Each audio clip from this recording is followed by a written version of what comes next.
கிறிஸ்துவுக்குள் மிகவும் பிரியமான சகோதர சகோதரிகளே, இயேசு கிறிஸ்துவின் நாமத்தினாலே உங்கள் யாவருக்கும் எனது அன்பின் நல்வாழ்த்துதலையும் வணக்கத்தையும் தெரிவித்துக் கொள்கிறேன்.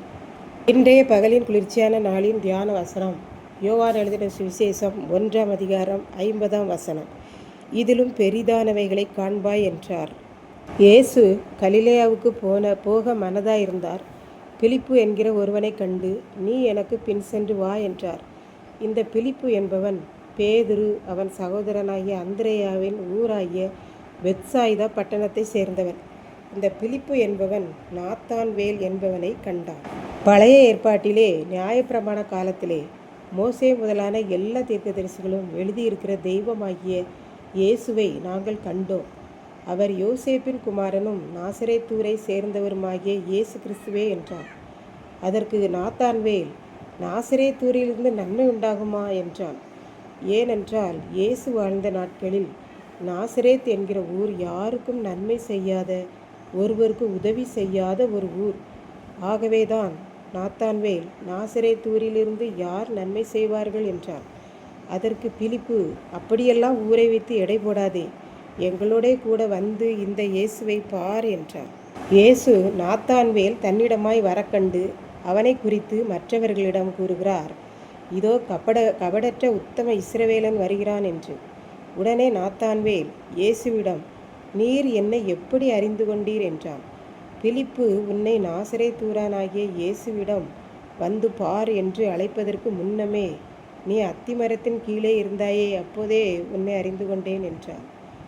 உடனே நாத்தான்வேல், போதகரே, பிலிப்பு கூறியது போல நீர் தேவனுடைய குமாரன்தான், நீர் இஸ்ரவேலின் ராஜா என்றார். இயேசு அதற்கு மறுமொழியாக, நான் உன்னை அத்திமரத்தின் கீழே உட்கார்ந்திருக்கும் போது கண்டேன் என்று உனக்கு சொன்னதினாலேயா நீ என்னை விசுவாசிக்கிறாய்? இதிலும் மேலானவைகளை நீ என்னிடத்திலிருந்து காண்பாய் என்றார். மேலும் இயேசு நாத்தான்வேலிடம், இதை முதல் வானம் திறக்கப்பட்டதாயும் தேவதூதர் ஏறுகிறதையும் இறங்குகிறதையும் காண்பீர்கள் என்றார்.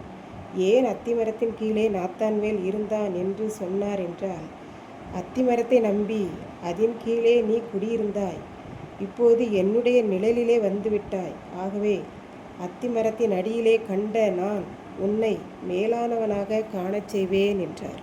இப்படித்தான் இயேசுவை அறியாத குடும்பம் ஒன்று இருந்தது. 2 பிள்ளைகள் நன்றாக படிக்க வைத்தார்கள்.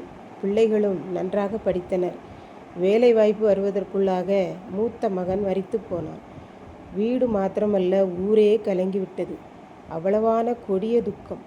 ஒவ்வொரு நாளும் அழுகையும் கண்ணீருமாக குடும்பம் சென்றது.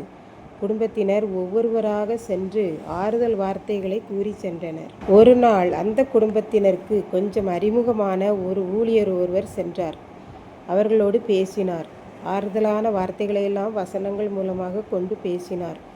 இறுதியாக ஜெபம் செய்துவிட்டு வீடு சென்றார். அன்றைக்கு அவர்களுக்கு இனம் புரியாத ஒரு சமாதானம் கிடைத்தது.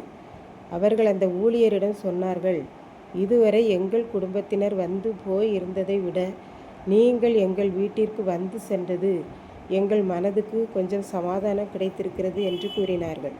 காரணம் என்னவென்றால், இதுவரை அவர்களுக்கு கிடைத்த ஆறுதலான வார்த்தைகள் எல்லாம் அத்திமரத்தின் கீழ் இருந்தது போல இருந்தது. மனதுக்கு சமாதானம் கிடைக்கவில்லை. ஆனால் ஊழியர் வந்தார். இயேசுவின் அன்பை பற்றியும் தன்னுடைய மகன் பரலோகத்தில் இருக்கிறான் என்பதை பற்றியும் கூறி அநேக ஆறுதலான ஆண்டவரின் வார்த்தைகளை கூறி சமாதானப்படுத்தியது. இயேசு கிறிஸ்துவனுடைய செட்டைகளின் நிழல் அந்த குடும்பத்துக்கு சமாதானத்தை அருளி செய்தது போல இருந்தது என்று நாம் பார்க்கின்றோம்.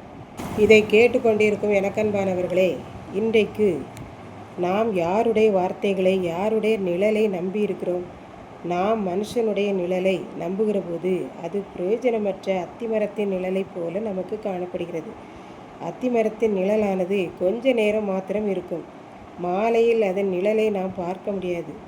ஆனால் இயேசு கிறிஸ்துவின் செட்டைகளின் நிழலிலே நாம் வந்துவிட்டோமானால் அவர் இரவும் பகலும் நம்மை மூடி மறைத்து பாதுகாத்து கொள்ளுகிறார்.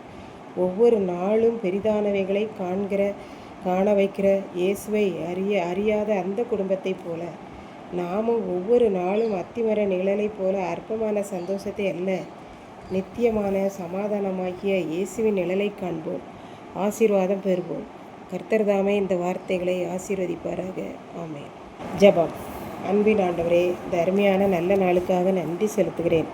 இப்போதும் இதை கேட்டு கொண்டிருக்கிற ஒவ்வொரு பிள்ளைகளும் பெரிதானவைகளை காண கொஞ்ச கால சந்தோஷத்தை அல்ல, நித்திய நிழலாகிய உம்மை காண பற்றி கொள்ள கிருபை செய்தரலும். இயேசுவின் மூலம் வேண்டிக் கொள்கிறேன் பிதாவே, ஆமென்.